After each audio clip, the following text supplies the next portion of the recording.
Conociendo a Jesús, parte 1. De Reina Valera contemporánea, vamos a leer Lucas 7, del 11 al 17. Jesús resucita al hijo de la viuda de Naín.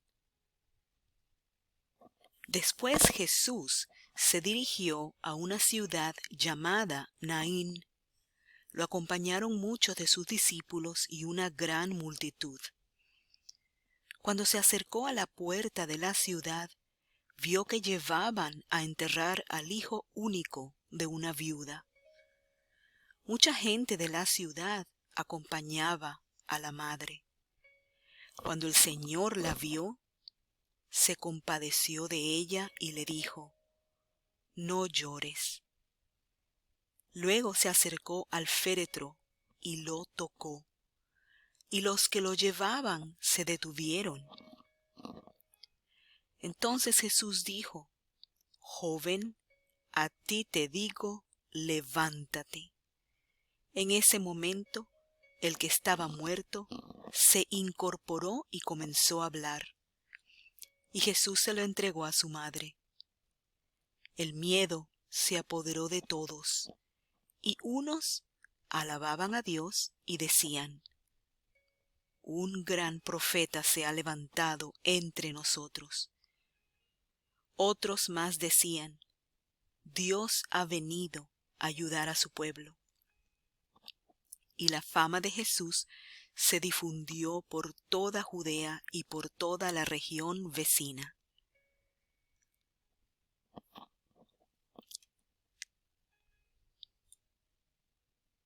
Jesús se compadeció de esa madre que lloraba por ese hijo que había muerto. Jesús es un Dios que tiene compasión por los que lloran, por los que sufren, por los que han perdido a un ser querido. Así es el Señor Jesús. Y Él sabe que tiene el poder de levantar a un muerto. Todo aquel que clama a Él y confía en Él no quedará avergonzado. ¿Qué diría esta viuda cuando lloraba? Quizás estaba nombrando al Señor, no como Señor Jesús, porque en ese momento nadie conocía, pocos, muy pocos, probablemente nadie conocía que Jesús realmente era Dios. Podemos ver muchas cosas en este pasaje, muchas características de nuestro Señor Jesucristo.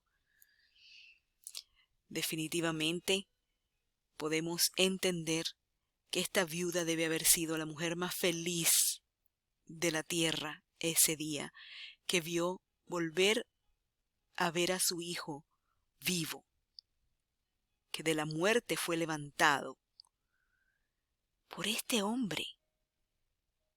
¿Qué fuerza y qué poder tenía este hombre para levantar a un muerto de la muerte? ¿Puedes imaginarte el corazón y la mente de esta mujer? Primero emocionada por abrazar a su hijo al verlo vivo de nuevo, después de toda esa angustia que tenía al saber que lo había perdido para siempre y que ya nunca lo vería, hablar, caminar, abrazarla. Hijo único de una viuda, o sea, una mujer probablemente muy sola, que dependía de su hijo.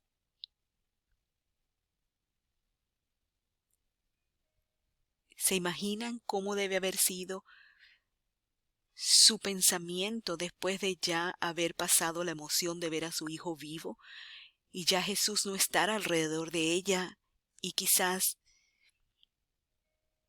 avergonzada porque no se tiró a los pies de Jesús, o por lo menos eso no está escrito, ¿verdad? En Lucas, que ella fuera agradecida o que se tirara a los pies de Jesús a darle gracias o abrazar a Jesús por haber traído a su hijo. O sea, ¿quién sabe todas las cosas que esta mujer habrá pensado y habrá sentido?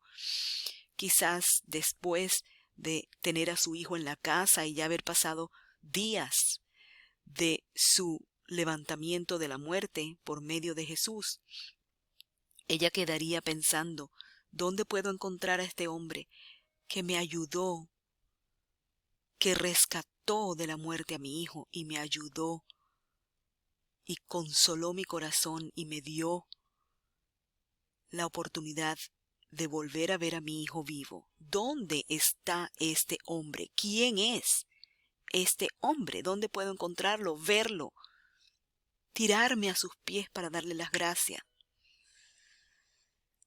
Yo me imagino que eso fue así.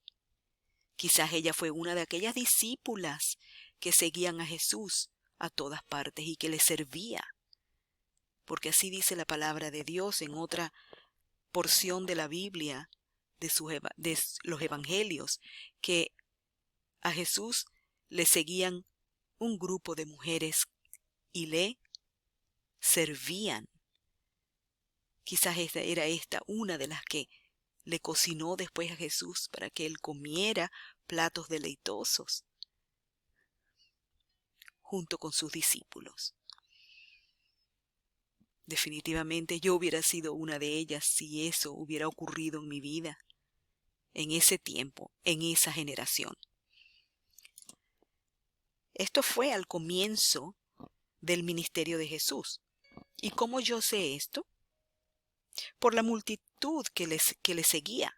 Al principio del ministerio del Señor, mucha gente lo seguía y muchos eran sus discípulos. Discípulo significa estudiante.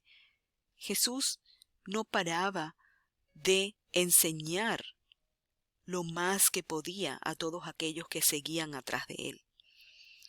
Les hablaba en parábolas y muy pocos quizás comprendían lo que él quería decir. Pero después tenía un grupo muy íntimo que eran sus apóstoles, a quien él les enseñaba de una manera más profunda las palabras que él decía a toda la multitud.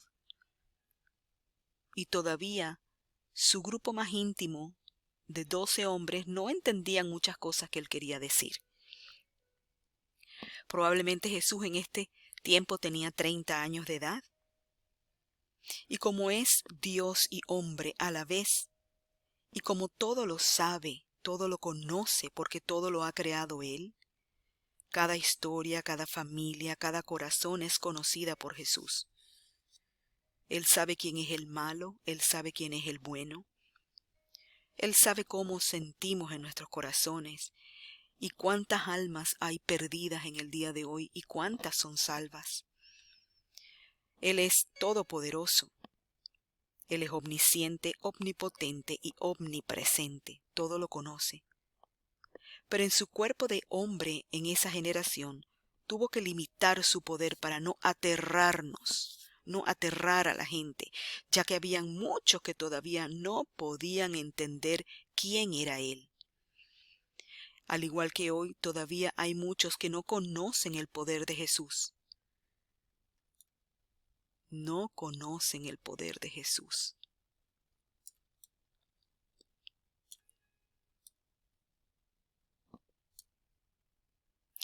Y en este momento su poder no tiene límite. En el día de hoy, pues porque ya cumplió su misión en la tierra al haber sido enviado por su Padre para hablarle a aquella generación, haber dado su vida como sacrificio para perdón de nuestros pecados, como un cordero fue llevado a la cruz, y por medio de su sangre derramada, y por medio de su resurrección al tercer día, tuvo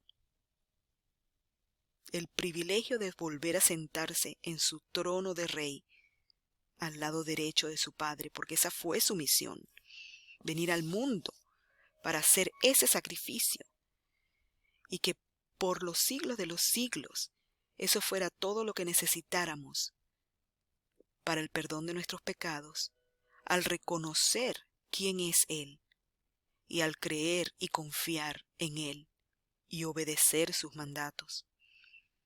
Aquella generación vio obras maravillosas de Jesús y algunos de sus apóstoles dejaron escritas parte de lo que el Hijo de Dios hizo para nuestro deleite y crecimiento de nuestra fe. Esta historia se lee y se puede ver el carácter de Dios. Su Hijo bueno y perfecto tiene compasión por el que llora, tiene poder para levantar al muerto y responde al clamor del que sufre. Así es nuestro Señor Jesús, nuestro Dios, el Hijo de Dios. Al conocerlo, ¿quién no va a confiar en Él? Si se compadeció de una madre que tenía un solo hijo y que había muerto, y cuando se acercó al féretro, lo tocó,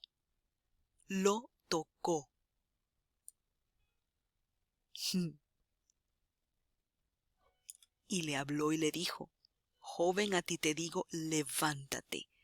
El toque de Jesús y su voz, su comando poderoso, hace que todo cambie en la vida de un creyente. Cree en Él y no serás avergonzada o avergonzado. Dios te bendiga.